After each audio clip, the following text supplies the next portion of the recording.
What is best way to avoid awkward silence in conversations? Ask a question. I had a situation at school this week where we had to bring someone in and my person bailed last minute, so I had to post online and find a stranger to come in with me. We provide a service that people would need or want. So I have this stranger come in and I don't know anything about him except his name. Anytime there was a long pause, I would just ask him about himself. What does he like to do? Had he done anything he was proud of during quarantine? How is he feeling with the shutdowns? How is his work affected? After learning where he works, just asking more questions about his work. With friends I do the same. Ask follow-up questions to things they have said.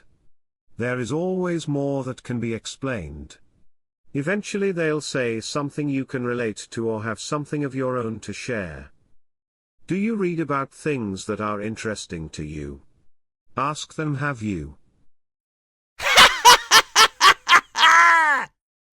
heard, and then tell them about something you read or saw on the news. Do you like a certain show or a video game? Do they? Most important, don't rapid-fire questions. Let them naturally connect. Use what they said to either comment or ask for more information. If you're jumping from question to unrelated question, it's going to come off really impersonal. At worst it will seem like you're trying to control the conversation and avoid talking about yourself. This is the answer. Learn to be within the silence. You could also spend some time thinking on why it makes you uncomfortable. Enter the deleted comment as posted by a few commenters further down. You don't? Silence is a natural part of most conversations because people sometimes need time to collect their thoughts. It's only awkward if you make it out to be. Conversation short and leave, if that's what you want to do. The trick I have learned as a lifelong introvert is that people love talking about themselves. For example, if they said they come from city X or country Y, you can ask them if they love living there, and if yes, what do they prefer? If not, why not, or where would they prefer living? If you can find their passion, whether it's binge watching Netflix series, making tiny glass vases for their hamsters, or going to country music festivals, you'll be golden. Even if it's not something that you yourself find interesting, you can fake it by making appropriate comments and asking follow-up questions. How did you get into that? What's your favorite series/technique/artist? What's your next project? Remember, this is about learning about them, not coming up with the most savvy reply, so actually listen to what they say. Alternatively, an awkward silence can be a great point to cut the. This is what I do all the time. Not sure if you are serious or not, but I do this because I'm naturally caught up in my thoughts about some stupid shit, and don't mind being in the company of someone. If a natural silence comes, I will use it to reflect on the conversation we have just had or any mental tangents. But yes. Very pensive pirate is my style. Yaha da ti da. Actively listening to what the other person is saying and asking them questions is a good place to start. Open questions are key. How did it go? What did you do? Tell me about that. Rather than was it fun, did you like it, sort of yes or no questions. Most folks love their own voice. Hi, I'm Cloudy Hero. Hello, my name is Tom. Awkward pause. How did it go? Asks Cloudy Hero. Tom looks confused. How did what go? Cloudy Hero shrugs his shoulders and clears his throat. What did you do? He finally asks. What are you talking about? I'm confused, says Tom. Cloudy Hero clears his throat again and tries one last time. Tell me about that. What the hell, man? Tom answers. Tom is clearly getting annoyed. Cloudy Hero shrugs his shoulders and frowns. Tom shakes his head in frustration and walks away. Well, that didn't work, Cloudy Hero thinks to himself. Thursday to Friday, any plans for the weekend? Saturday to Sunday, how's your weekend going? Monday to Tuesday, how was your weekend? Fuck. Just say it is Wednesday, my dudes. Hump day. Hey, why is that guy loading a shotgun? You're not actually supposed to hump them, don't ask me how I know.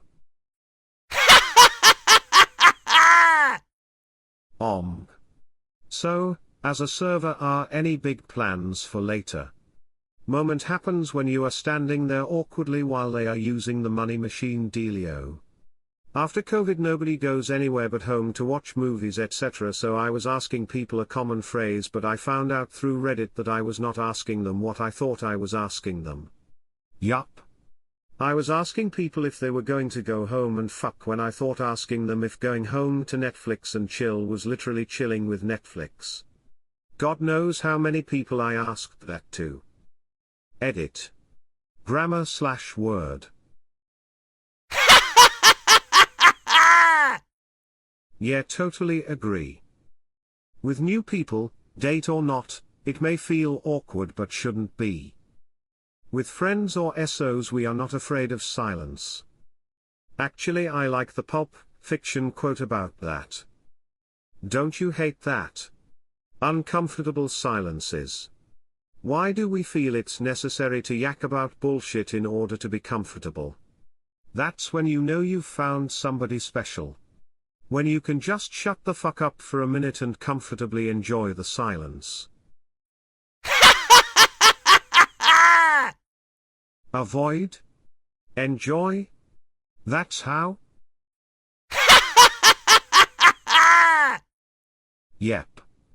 A. You both enjoy sitting in silence, or B. They feel awkward and restart the conversation. Either way, it's not awkward for you if you don't care about the silence. You can be pretty quiet and lead people into carrying conversations with active listening and reflections. So, they say they did blah on the weekend, you reply with something brief but leading them to talk about it more. Wow, what was that like? How'd it go? Tell me about it. Reflections are more like trying to confirm your guesses with paraphrases, and helping them feel heard. Sounds like it was great to see your brother again. That does sound like a scary experience. And so on. Got to pay a bit of attention, but people love the sound of their own voice. There's some cool videos online demonstrating those techniques. Good for when you don't have anything to say but want people to like you. I sometimes get lost in thoughts in these silences, and this can derail the conversation sometimes. It's not optimal. As a talkative person, I try to be aware of how much the other person is talking. I need to shut up sometimes so they can get a word in. Some people need a second of silence to gather their thoughts and respond. That's fine. I wouldn't worry about silence in a conversation. Don't get intimidated by it. Maybe, while you're thinking of what to say, look out a window or focus on an object in the room. If you aren't looking at the other person, you might feel less pressured and may be able to focus on your train of thought rather than how the conversation is going.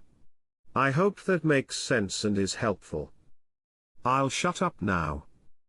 Edit. Thank you so much for the awards.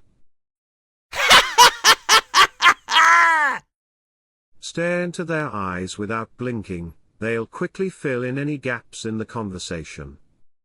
Strong eye contact is key. As an introvert, I'm not even sure if you're being serious or not. Give it a try. Let us know how it goes. This approach, as long as it's not overtly weird and illegal, is the way to go about any social interaction. Fear of rejection causes far more pain than rejection itself. Until you match with someone of equal power.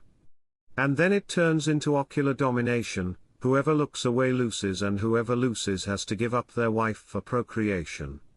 Don't worry though, most people look away after a couple of seconds. But eventually you'll find someone worthy. It will be an intense and exhilarating experience, and if you win you walk away with a gained level of self-confidence. Any big plans for the weekend? Nope.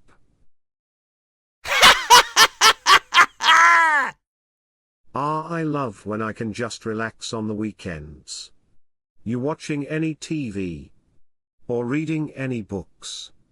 Or doing anything other than staring at a wall? In the blank wall I see everything and nothing. It's not quite eggshell white, but I just can't place my finger on it.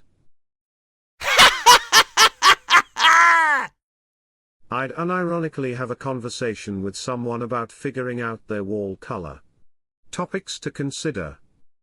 My amazement at the variations of white. My amazement in that I can tell the difference if I see them side by side. Ask if they've ever gotten a bunch of those paint swatches and held it up to the wall to see if they can figure it out. Eventually decide that's too hard and just repaint the room eggshell white and be done with it. So. Nice weather, isn't it? Well, this. I realized the other day as I was commenting to a customer about the sunny day, weather is the one thing that you can talk about with strangers that you can probably be sure you aren't repeating yourself. Some of us, cough cough, have just a few stories/anecdotes that they rotate through, but in retail I would never remember which customer I had told each story to, or how many times. Weather is safer, it's brand new each day. Excepting how it's the same as the day Mom died. Except that. Edit grandma to Mom, see. Couldn't even remember that.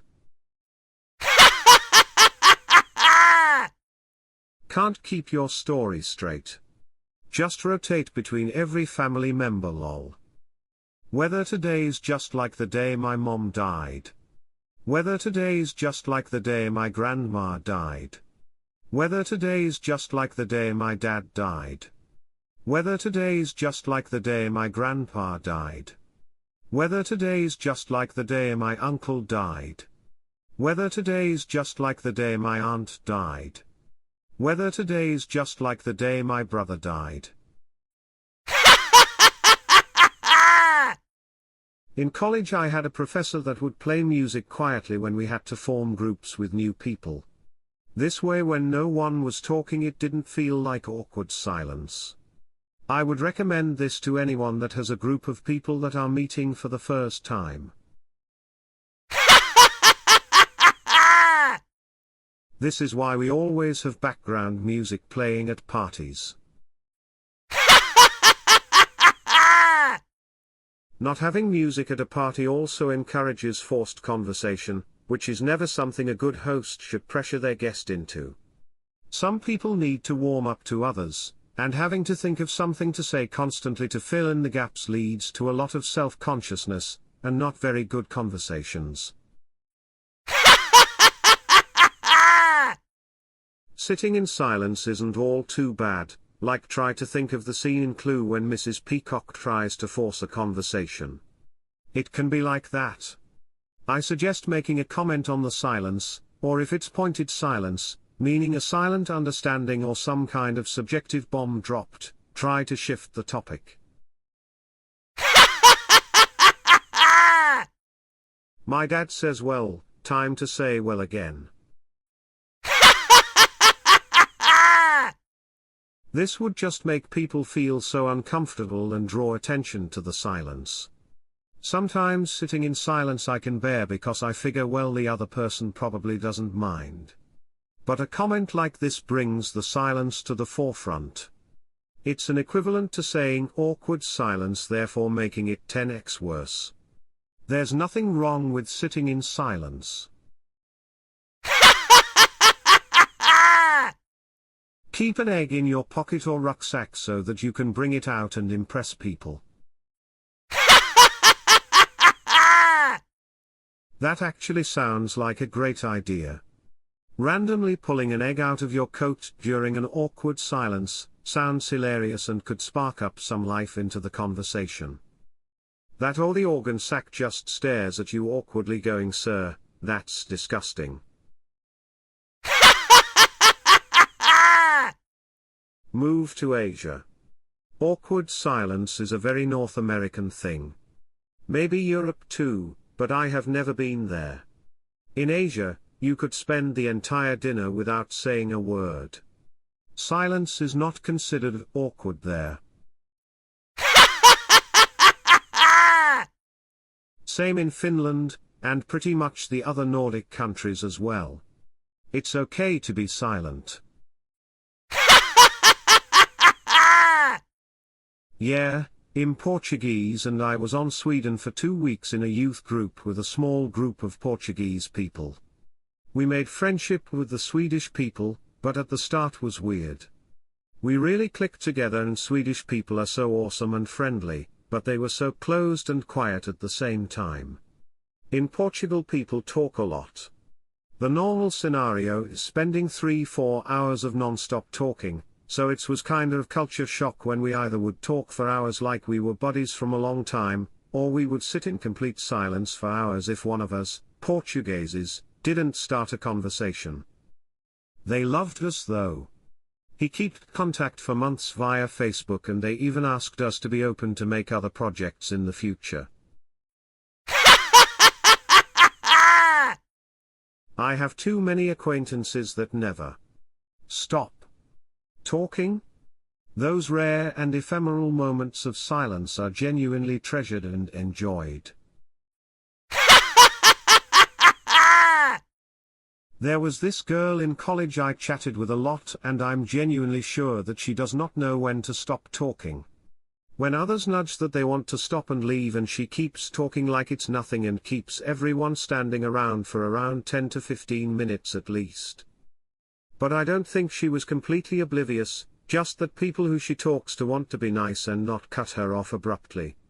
So I think she interprets that as continued interest, so keeps talking.